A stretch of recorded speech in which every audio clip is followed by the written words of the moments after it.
Hello friends, welcome to Ramya's Tamil tips. எல்லாரும் எப்படி இருக்கீங்க? நல்லா இருக்கீங்களா? இன்றைக்கி இந்த வீடியோவில் எல்லாருக்கும் ரொம்பவே யூஸ்ஃபுல்லாக இருக்கக்கூடிய இன்ட்ரெஸ்டிங்கான டிப்ஸ் பற்றி தாங்க பார்க்க போகிறோம். டூத் பேஸ்ட்டை டெய்லியும் ப்ரஷ் பண்ணுறதுக்காக மட்டும்தான் நம்ம யூஸ் பண்ணியிருப்போம்.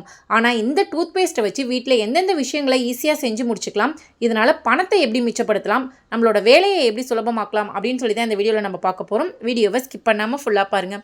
பிடிச்சிருந்தா நம்ம சேனலை சப்ஸ்கிரைப் பண்ணிவிட்டு எனக்கும் கொஞ்சம் சப்போர்ட் பண்ணுங்கள் ஃப்ரெண்ட்ஸ். உங்கள் வீட்டில் அழுக்கு துணி நிறைய இருக்கா? துணியில் ரொம்பவே விடாப்பிடியான அழுக்குகள் நிறைய இருக்குது. ஒயிட் துணிலையுமே ரொம்ப அழுக்காக இருக்குது அப்படின்னு ஃபீல் பண்ணுறீங்களா? கவலையே விடுங்க. டைரெக்டாக வாஷிங் மிஷினில் போடாதீங்க. அப்படி போட்டிங்கன்னா பாதி அழுக்கு கூட வாஷிங் மிஷின் ரிமூவ் பண்ணாதுங்க. ஸோ நம்மளால் கைகள்லையும் துவைக்க முடியாது, கை ரொம்ப வலிக்க ஆரம்பிக்கும். ஸோ நம்ம வீட்டில் இருக்கக்கூடிய பேஸ்ட் மட்டும் இருந்தால் போதுங்க, நம்ம துணிகளில் இருக்கக்கூடிய அழுக்கு அப்படியே மாயமாக மறைஞ்சு போயிடும். உங்கள் துணிகளில் எங்கெங்கெல்லாம் அழுக்கு ரொம்ப அதிகமாக இருக்குது, காலர் பகுதி, அக்குள் பகுதி, இந்த மாதிரி இடங்களில் வேர்வைக்கரை அப்படிங்கிறது நல்லா விடாப்பிடியாக கருப்பு கலரில் பிடிச்சிட்ருக்கோம் இல்லையா, அந்த இடத்துல எல்லாமே பேஸ்ட்டை நீங்கள் அப்ளை பண்ணிக்கலாம். அப்படி இல்லைன்னா தண்ணியில் பேஸ்ட்டை கொஞ்சமாக கலந்து விட்டுருங்க. கொஞ்சம் வெதுவெதுப்பான தண்ணி எடுத்துக்கோங்க. அதில் டெய்லி நீங்கள் யூஸ் பண்ணக்கூடிய பேஸ்ட் இருக்கு இல்லையா, அதை கொஞ்சமாக கைகளில் நல்லா நசுக்கி விட்டு தண்ணியோடு கலந்து விட்டுக்கோங்க. இப்போது இந்த தண்ணியில் நீங்கள் வாஷிங் பவுடர் கொஞ்சமாக சேர்த்துக்கலாம். வாஷிங் பவுடர் பாதி அழுக்க ரிமூவ் பண்ணுறது அப்படின்னா மீதி அழுக்கு எல்லாமே பேஸ்ட்டு சூப்பராகவே ரிமூவ் பண்ணிவிடுங்க. நீங்கள் வாஷிங் பவுடர் மட்டும் கலந்திங்கன்னா நமக்கு அழுக்கு அதிகமாக போகாது. இப்போ அந்த தண்ணியில் நம்மக்கிட்ட இருக்கக்கூடிய அழுக்கு துணி எல்லாத்தையுமே ஊற வச்சாச்சு. ஒரு 2 நிமிஷத்துக்கு அப்புறம் பார்த்திங்கன்னா தண்ணியோட கலர் ஃபுல்லாகவே சேஞ்ச் ஆகிருக்கும். அதாவது அந்த துணியில் இருக்கக்கூடிய அழுக்கு எல்லாமே சூப்பராகவே ரிமூவ் ஆகிருக்குங்க. இப்போ இதை நீங்கள் டேரெக்டாக எடுத்து கையில் லைட்டாக அலசி போட்டிங்கனாவே போதுங்க. அப்படி இல்லையா, வாஷிங் மிஷினில் ஒவ்வொரு துணியாக தண்ணியை பிழிஞ்சு விட்டு உள்ளே சேர்த்துக்கலாம். பாருங்கள் ஃப்ரெண்ட்ஸ், காலரில் எந்த அளவுக்கு உங்கள்கிட்ட நான் அழுக்கு காமிச்சேன், இப்போ எந்த அளவுக்கு நல்லா பளிச்சுன்னு இருக்குது பாருங்கள். 90% அழுக்கு இந்த தண்ணியோடையே போயிடுங்க. மீதி இருக்கக்கூடிய 10% அழுக்குக்கு மட்டும் நம்ம வாஷிங் மிஷின் யூஸ் பண்ணிக்கலாம். இதனால் நம்ம கரண்டையும் மிச்சப்படுத்தலாம், நம்மளோட நேரமும் மிச்சமாகும், அதே சமயம் துணிகளுமே நல்லா பளிச்சுன்னு இருக்குங்க. எப்போவுமே வாஷிங் மிஷினுக்குள்ளே துணி போடுறீங்க அப்படின்னா ஒவ்வொரு துணியாக நீங்கள் உதறிட்டு போடுங்க. அப்போ தான் நமக்கு அழுக்கு ஈஸியாகவே ரிமூவ் ஆகும். அப்படியே மூட்டை மாதிரி எடுத்து உள்ளே நம்ம போட்டு விட்டுட்டோம் அப்படின்னா அழுக்கு போகவே போகாதுங்க. துணிகளும் ஒன்றோட ஒன்று சிக்க மாட்டிக்கும். இப்போ பாருங்கள், நார்மலாக செட் பண்ணுற டைம் செட் பண்ணிக்கோங்க. இப்போ ஆல்ரெடி நம்ம ஊற வச்சிருக்கிறதுனால நீங்கள் கம்மி டைம் கூட செட் பண்ணிக்கலாம். கம்மியான பவுடர் தான் நமக்கு தேவைப்படுங்க. தேவையான அளவு பவுடரும் ஃபேப்ரிக் கண்டிஷனரும் உள்ளே ஊற்றிக்கோங்க. சப்போஸ் உங்ககிட்ட ஃபேப்ரிக் கண்டிஷனர் இல்லை அப்படின்னா முகத்துக்கு யூஸ் பண்ணக்கூடிய பவுடரை தண்ணியில் கலந்து உள்ளே ஊற்றி விட்டுருங்க. அவ்வளோதான் ஃப்ரெண்ட்ஸ், நல்லாவே வாஷ் பண்ணியாச்சு. இப்போ உங்களுக்கு காமிக்கிறேன் எந்த அளவுக்கு நல்லா ஒயிட் துணி எல்லாமே பளிச்சுன்னு இருக்குது. அழுக்காக இருந்த துணிகள் எல்லாமே நல்லா பளிச்சுன்னு புதுசு மாதிரி மாறிடுச்சு பாருங்கள். வெள்ளை துணிகளாக இருந்தாலுமே இதே டிப்பை நீங்கள் ஃபாலோ பண்ணிக்கலாம். சப்போஸ் உங்களுக்கு தண்ணியில் ஊற வைக்கிறதுக்கு டைம் இல்லை அப்படின்னா பேஸ்ட்டில் கொஞ்சமாக தண்ணியை நல்லா மிக்ஸ் பண்ணி அந்த தண்ணியை வாஷிங் மிஷினில் ஊற்றி விட்டுருங்க. அந்த மாதிரி செய்யும் போதுவே நமக்கு துணிகளில் சூப்பராக அழுக்கு போகும். இனிமேல் துணிகள் ரொம்ப அழுக்காக இருக்குது, கரையாக இருக்குது அப்படின்னு ஃபீல் பண்ணாதீங்க. பேஸ்ட்டை யூஸ் பண்ணி பாருங்கள், ரொம்ப சூப்பரான ரிசல்ட் கிடைக்கும். நேரமும் மிச்சமாகும், துணிகளும் வீணாக போகாது. ட்ரை பண்ணி பாருங்கள் ஃப்ரெண்ட்ஸ். நெக்ஸ்ட் ஐடியா என்னன்னு சொல்லி பார்த்தலாம். வீடு துடைக்க போகிறீங்க அப்படின்னா இந்த டிப்பை ஃபாலோ பண்ணிக்கோங்க. ஒரு பாத்திரத்தில் வெதுவெதுப்பான தண்ணி எடுத்துக்கோங்க. நம்ம வீட்டில் யூஸ் பண்ணக்கூடிய கற்பூரம் இருக்கு இல்லையா, ஒரு 2 கற்பூரத்தை நல்லா பொடி பண்ணி சேர்த்துக்கலாம். ஏன்னா தண்ணியில் டைரெக்டாக போட்டிங்கன்னா கற்பூரம் கரையாது, பொடி பண்ணி சேர்த்துக்கோங்க. இது கூடவே நம்ம டெய்லி யூஸ் பண்ணக்கூடிய பேஸ்ட் இருக்கு இல்லையா, எந்த பேஸ்ட்டாக இருந்தாலும் சரி, எந்த கலராக இருந்தாலும் சரி எடுத்துக்கோங்க. கொஞ்சமாக எடுத்து கைகளில் நல்லா நசுக்கி விட்டு தண்ணியோட கரைச்சி விட்டுருங்க, இல்லைன்னா கட்டி கட்டியாக அப்படியே நிற்குங்க.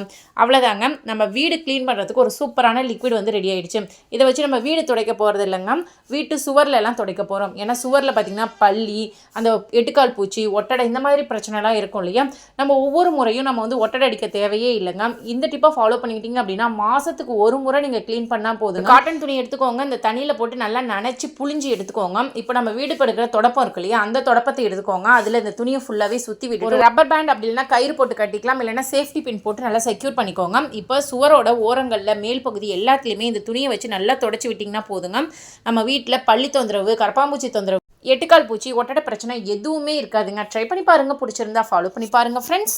இப்போ நமக்கு தொடப்பம் ஈரமாக இருக்கும் இல்லையா, இதை ஈஸியாக காய வைக்கிறதுக்கு துணி காய வைக்கிற கிளிப் இருக்கு இல்லைங்களா, ஒரு 4-5 கிளிப் எடுத்து இந்த மாதிரி அங்கங்கே போட்டு விட்டுட்டிங்க அப்படின்னா ஈஸியாகவே காற்று உள்ளே போய் தொடப்பம் சீக்கிரமாகவே காஞ்சி போயிடுங்க.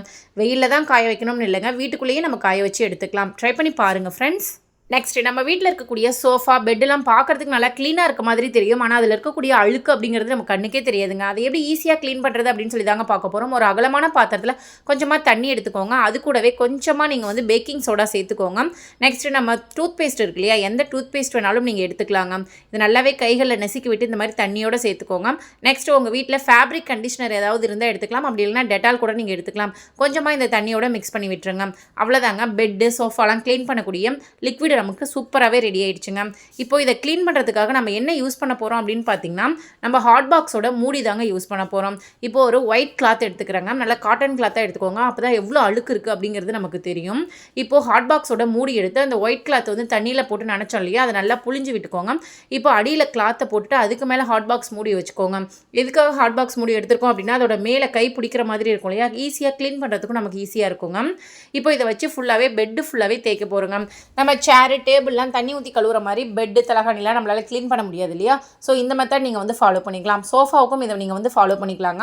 பெட்டு பார்க்குறதுக்கு நல்லா புதுசு மாதிரி இருக்குங்க. ஆனால் உள்ளே எந்த அளவுக்கு அழுக்கு தூசுலாம் இருந்திருக்கு நீங்களே பாருங்கள். இதை பார்க்கும்போதே எனக்கு ஒரு மாதிரி இருந்துச்சு. ஏன்னா இவ்வளோ அழுக்கில் தான் நம்ம வந்து படுத்துட்டு இருக்கோமா அப்படின்னு நினைக்கும் போதே ஒரு மாதிரி இருக்கும் இல்லைங்களா. ஸோ 1 மாதத்துக்கு ஒரு டைமோ அல்லது 2 மாதத்துக்கு ஒரு டைமோ பெட்டை இந்த மாதிரி நீங்கள் க்ளீன் பண்ணி விட்டுக்கோங்க. ஃபுல்லாகவே நம்ம வந்து தேய்ச்சி விட்டு எடுத்துட்டோம்னா நம்ம பெட்டில் இருக்கக்கூடிய அழுக்கு எல்லாமே சூப்பராகவே போயிடுங்க. இப்போ ஒயிட் துணியை நான் உங்களுக்கு எடுத்து காமிக்கிறேன். எந்த அளவுக்கு அழுக்கு என் பெட்டில் இருந்திருக்குன்னு நீங்களே பாருங்கள் ஃப்ரெண்ட்ஸ். இதை பெட்டுக்கு, சோஃபாவுக்கு, இந்த மாதிரி குஷன் ஐட்டம் எல்லாத்துக்குமே நீங்கள் வந்து ஃபாலோ பண்ணிக்கலாம். இப்போது பெட்டு வந்து நமக்கு ஈரமாக இருக்கு இல்லையா, இந்த ஈரம் காயறதுக்காக நீங்கள் வெயிலில் எடுத்து கூட போட்டுக்கலாம். அப்படி நம்மளால் தூக்க முடியல அப்படின்னா ரூமில் எல்லா ஜன்னலையும் ஓப்பன் பண்ணி விட்டு ஃபேனை ஆன் பண்ணி விட்டுட்டிங்கன்னா ஈஸியாகவே இந்த ஈரம் காஞ்சி போயிடுங்க. நெக்ஸ்ட் நம்ம வீட்டு பெட்டில் மூட்டைப்பூச்சி தொந்தரவு, எறும்பு தொந்தரவு அதிகமாக இருக்குது அப்படின்னா நம்ம ஃபேஸ்க்கு யூஸ் பண்ணக்கூடிய டால்கம் பவுடர் பெட்டோட ஓரங்களில் இந்த மாதிரி கொட்டி விட்டு கைகளால் நல்லா அப்ளை பண்ணி விட்டுருங்க. முக்கியமாக குழந்தைங்க பால் குடிக்கிறாங்க அப்படின்னா பெட்டில் செஞ்சிருவாங்க இல்லையா. ஸோ எறும்பு தொந்தரவு ரொம்ப அதிகமாக இருக்கும். ட்ரை பண்ணி பாருங்கள் ஃப்ரெண்ட்ஸ். உங்களுக்கு முடி கொட்டுற பிரச்சனை இருக்கா? முடியல கை வச்சா கையோட கலண்டுட்டு வருதா? தலையில சீப்பே வைக்க முடியல, சீப்பு ஃபுல்லா முடியாதான் இருக்குன்னு ஃபீல் பண்றீங்களா? கவலையே விடுங்க. முடி கொட்டின இடத்துல 7 நாள்ல புதிய முடி வளர்றதுக்கு ஒரு சூப்பரான ஹேர் ஆயில் தாங்க பார்க்க போறோம். இந்த ஹேர் ஆயில் பாத்தீங்கன்னா 100% நேச்சுரல். இதுல வெறும் மூலிகை பொருட்கள் மட்டும் தான் நம்ம மிக்ஸ் பண்ணிருக்கோம். நல்ல ஒரு வாசனை வரணும் அப்படிங்கிறதுக்காக கெமிக்கல் எதுவுமே ஆட் பண்ணலங்க. மூலிகை செடிகள்ல இருந்து டைரக்டா மூலிகையை பறிச்சு நம்ம வீட்டிலேயே நம்ம கைப்பட இந்த ஹேர் ஆயில் வந்து ப்ரிப்பேர் பண்ணிருக்கோம். இதுல கிட்டத்தட்ட ஒரு 15 வகையான மூலிகை வந்து நம்ம சேர்த்திருக்கோம். பூக்கள், காய்கள் எல்லாமே சேர்த்திருக்கோம். இந்த ஹேர் ஆயிலை யூஸ் பண்ணீங்க அப்படின்னா 7 நாள்ல முடி கொட்டின இடத்துல புதிய முடிகள் வரும். முடி கொட்டுற பிரச்சனை சரியாகும். அது மட்டும் இல்லாம பொடுகு தொந்தரவும் உங்களுக்கு சரியாகுங்க. முடி நல்லா நீளமாகவும் அடர்த்தியாகவும் வளரும். இன்னொரு சர்ப்ரைஸான விஷயம் உங்களுக்கு சொல்றாங்க. நம்ம கிட்ட ஹெர்பல் ப்ராடக்ட்ல 3 ப்ராடக்ட் இருக்குங்க. ஹேர் ஆயில், நலங்கு மாவு, சீகக்காய் மூணுமே பாத்தீங்கன்னா ஹெர்பல் ப்ராடக்ட் தாங்க. 100% நேச்சுரல், 100% ஹோம் மேடுங்க. ஸோ நீங்க தாராளமா யூஸ் பண்ணலாம். அந்த சர்ப்ரைஸான விஷயம் என்ன அப்படின்னு கேட்டீங்கன்னா, இனிமே எப்பவுமே வருஷமெல்லாம் நம்ம கிட்ட இந்த 3 ப்ராடக்ட்டும் சேர்த்து வாங்குறவங்களுக்கு ஒரு ஆஃபர் கொடுக்க போறாங்க. என்ன அப்படின்னு பாத்தீங்கன்னா, ஷிப்பிங் ஃபுல்லாவே ஃப்ரீங்க. நீங்க எப்ப வேணாலும் ஆர்டர் பண்ணலாம். 3 ப்ராடக்ட்டும் சேர்ந்த மாதிரி வாங்குறவங்களுக்கு ஷிப்பிங் ஃபுல்லாவே ஃப்ரீ பண்ணி கொடுக்குறோங்க. 1/4 கிலோவா வாங்குறவங்களுக்கு தனி ஆஃபர், 1/2 கிலோ வாங்குறவங்களுக்கு தனி ஆஃபர். 3 ப்ராடக்ட்டும் ஒரே சமயத்தில் வாங்குறவங்களுக்கு ஷிப்பிங் ஃபுல்லாவே ஃப்ரீங்க. 2 ப்ராடக்ட் வாங்குறவங்களுக்கு தனியாக ஆஃபர் இருக்குங்க. ஆஃபர் பத்தின டீடைல்ஸ் தெரிஞ்சுக்கணும் அப்படின்னு ஆசைப்பட்டீங்கன்னா ஸ்க்ரீன்ல தெரியுற நம்பருக்கு உடனே வாட்ஸ்அப் பண்ணி உங்க ஆர்டர் பிளேஸ் பண்ணுங்க. உங்களுக்கு நரமுடி பிரச்சனை இருக்கா? சின்ன வயசுலேயே முடி நரைச்சு போயிடுச்சுன்னு ஃபீல் பண்றீங்களா? அல்லது எனக்கு 60 வயசு ஆயிடுச்சு ஆனால் முடி கருப்பா இருந்தா பரவாயில்லையே நான் ஃபீல் பண்றேன் அப்படின்னு நினைக்கிறீங்களா? கவலையே விடுங்க. உங்களோட எல்லா பிரச்சனைக்கும் ஒரே ஒரு சொல்யூஷன் தாங்க. இந்த பழம் உங்க வீட்டில் இருந்தா போதுங்க. இது என்ன பழம் அப்படின்னு தானே பாக்குறீங்க? சொல்றேங்க. இந்த இலையை பார்க்கும்போது உங்களுக்கு எப்படி தெரியுது? முருங்கை இலை மாதிரி இருக்கு. இந்த பழத்தை பார்க்கும்போது உங்களுக்கு எப்படி தெரியுது? குட்டி குட்டி அந்த நாவல் பழம் மாதிரி உங்களுக்கு தெரியுது இல்லையா? இந்த பழம் நமக்கு கடவுள் கொடுத்த ஒரு வரப்பிரசாதம்னே சொல்லலாம். நரைமுடி பிரச்சனையை இயற்கையாவே இதை சரி பண்ணக்கூடிய தன்மை இதுக்கு இருக்கு. நம்ம கெமிக்கல் கலந்த டைலாம் யூஸ் பண்றதுக்கு பதிலா இந்த பழத்தையும் இதோட இலைகளையும் நல்லா அரைச்சி தலையில பூசினோம்னாவே போதும். ஒரு 2-3 டைம் பூசும் போதே நமக்கு முடி எல்லாமே கருப்பா மாறிடும். எத்தனை வயசானவங்க முடியா இருந்தாலுமே ஈஸியாவே கருப்பாகிடும். இயற்கையான ஒரு ஹேர் டைனே சொல்லலாம். இது டை மாதிரி நம்ம அப்ளை பண்ணிட்டே இருக்கணுமான்னு கேட்டீங்கன்னா அப்படி இல்லைங்க. தொடர்ந்து ஒரு 4-5 டைம் நம்ம அப்ளை பண்ணிட்டோம் அப்படின்னா பர்மனண்டாவே நம்மளோட ஹேர் ஃபுல்லாவே கருப்பா மாறிடும். இந்த பழத்தை நசுக்குனா நமக்கு இங்கு மாதிரி இப்படி வருங்க. கிராமப்புறங்கள்ல இந்த பழத்தை இங்கு பழம்னு கூட சொல்லுவாங்க. கண்டுபிடிச்சிருப்பீங்களே இப்ப என்ன பழம் அப்படின்னு சொல்லிட்டு? ஆமாங்க, கரும்பூலா மூலிகை தாங்க. இதுதான் ஒரிஜினல் கரும்பூலா. இதே போலவே பழம் வச்சுட்டு சில காட்டு செடிகள்லாம் இருக்கு. இது கரும்பூலான்னு நினைச்சு ஏமாந்துறாதீங்க. இந்த மாதிரி பழத்தை நசுக்கி பாத்தீங்கன்னா கை ஃபுல்லாவே இங்கு மாதிரி ஒட்டணும். இந்த பழத்தை சாப்பிடலாங்க. சாப்பிட்டு பாத்தீங்கன்னா லைட்டா துவர்க்கிற மாதிரி இருக்கும். மற்றபடி இந்த பழத்தை வந்து டெய்லியுமே நம்ம சாப்பிடலாம். நமக்கு உடல்ல இருக்கக்கூடிய பல பிரச்சனைகளை இதை சரி பண்ணும். முக்கியமா முடி வளர்ச்சிக்கு ரொம்பவே யூஸ்ஃபுல்லா இருக்கும். நரைமுடி பிரச்சனையை ஈஸியாவே சரி பண்ணி கொடுத்துருங்க.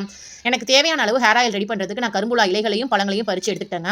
இப்ப பாருங்க, ஒரு 7-8 மணி நேரம் ஆயிடுச்சு. கரும்புலா பழத்துல இருந்து மை கிடைச்சது இல்லையா, அந்த மை எப்படி ஒட்டிருக்குன்னு பாருங்க. ஒரு 7-8 மணி நேரம் என் கையில அப்படி சூப்பராகவே இருக்குங்க. இதை கண்டினியூஸா நம்ம யூஸ் பண்ணும்போது தண்ணி போட்டாலுமே நமக்கு அந்த கலர் சேஞ்ச் ஆகவே ஆகாது. நீங்களும் ட்ரை பண்ணி பாருங்க ஃப்ரெண்ட்ஸ். இந்த கரும்புலா பாத்தீங்கன்னா எல்லா ஊர்லயும் இருக்குமா அப்படின்னு கேட்டீங்கன்னா கண்டிப்பா இல்லைங்க. ஆனா காரைக்கால்ல எக்கச்சக்கமா இருக்கு. நெக்ஸ்ட் இந்த கரும்புலாவை ஆன்லைன்ல இதோட பொடி பாத்தீங்கன்னா ரேட் அதிகமா போட்டுருப்பாங்க. ஏன்னா எல்லா ஊர்லயும் இது அதிகமா கிடைக்காது. சோ உங்களுக்கு இந்த கரும்புலா பொடியோ அல்லது கரும்புலா எண்ணெயோ வேணும் அப்படின்னா ஸ்கிரீன்ல தெரியுற நம்பருக்கு உடனே வாட்ஸ்அப் பண்ணி உங்க ஆர்டரை புக் பண்ணிக்கோங்க. இந்த கரும்புலா இலையும் பழத்தையும் எப்படி அனுப்பி வைப்பீங்க அப்படின்னு சொல்லிட்டு நிறைய கஸ்டமர் கேக்குறீங்க. பாருங்க, இந்த மாதிரி பேக்கெட்ல தான் இலைகளை வந்து பேக் பண்ணிப்போம். அதே மாதிரி ஒரு குட்டி பாக்ஸ்ல வந்து பழங்கள் ஒரு 60-70 பழங்கள் இருக்குங்க. அதை உள்ள போட்டு நல்லா சேஃபா தான் உங்களுக்கு நாங்க அனுப்பி வைப்போம். இந்த ரெண்டுமே சேர்த்து தாங்க ஒரே ரேட்ல நான் உங்களுக்கு சொல்றேன். பிளஸ் ஷிப்பிங் சார்ஜ் இருக்குங்க. உங்கள் வீட்டில் பணக்கஷ்டம் அதிகமாக இருக்கா? மாதம் 30,000 ரூபாய் சம்பாதிச்சா 40,000 ரூபாய் செலவாகுது, வரவுக்கு மேலே செலவு நடக்குதா? கவலையே விடுங்க. வீட்டில் இந்த தீபம் மட்டும் டெய்லி ஏற்றி வைங்க. உங்கள் வீட்டில் பணக்கஷ்டம் அப்படிங்கிறது இருக்காதுங்க. ஒரு அகல் விளக்கு எடுத்துக்கோங்க, திரி போட்டு எண்ணெய் ஊற்றிக்கோங்க, அதில் கொஞ்சமாக வசம்பை சேர்த்துக்கோங்க. நெக்ஸ்ட்டு நம்ம சமையலுக்காக யூஸ் பண்ணக்கூடிய கிராம்பு ஒரு 4-5 எடுத்து அந்த எண்ணெயில் பிச்சு போட்டுக்கோங்க. இந்த வசம்பு தீபம் பார்த்திங்கன்னா நம்ம வீட்டில் இருக்கக்கூடிய பணக்கஷ்டத்தை சரி பண்ணி நம்ம கையில் பணம் சேர வைக்கிறதுக்கு ரொம்பவே யூஸ்ஃபுல்லாக இருக்குங்க. அதே மாதிரி இதிலிருந்து நல்ல ஒரு வாசனையும் உங்களுக்கு வரும். இதனால் நம்ம வீட்டில் பூச்சி தொந்தரவு இல்லாமலும் இருக்கும்.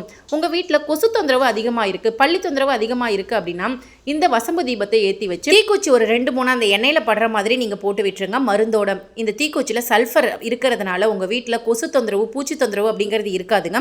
பணக்கஷ்டம் சரியாகணும் அப்படின்னா வசம்பு தீபம் மட்டும் ஏற்றுங்க. கொசு தொந்தரவு சரியாகணும் அப்படின்னா தீக்குச்சி மருந்தையும் அதில் சேர்த்துக்கோங்க. ட்ரை பண்ணி பாருங்கள், பிடிச்சிருந்தா ஃபாலோ பண்ணி பாருங்கள். ஃப்ரெண்ட்ஸ், இந்த வீடியோவில் நான் சொன்ன டிப்ஸ்லாம் உங்களுக்கு பிடிச்சிருக்கு, யூஸ்ஃபுல்லாக இருக்குது அப்படின்னு தோணுச்சுன்னா இந்த வீடியோக்கு ஒரு லைக் கொடுங்க. அது மட்டும் இல்லாமல் உங்கள் ஃப்ரெண்ட்ஸ் அண்ட் ரிலேட்டிவ்ஸ்க்கும் ஷேர் பண்ணி விடுங்க. ஆல்ரெடி நம்ம சேனலில் நிறைய டிப்ஸ் வீடியோ அப்லோட் பண்ணியிருக்கோம். பார்க்காதவங்க வந்தீங்கன்னா அந்த வீடியோஸும் செக் பண்ணி பாருங்கள். அதில் இருக்கக்கூடிய டிப்ஸுமே உங்களுக்கு ரொம்பவே யூஸ்ஃபுல்லாக இருக்கும். நாளைக்கு வேறு ஒரு இன்ட்ரெஸ்டிங்கான வீடியோவில் யூஸ்ஃபுல்லான டிப்ஸோட நான் உங்களை வந்து மீட் பண்ணுறேன். Thank you, bye bye, take care friends.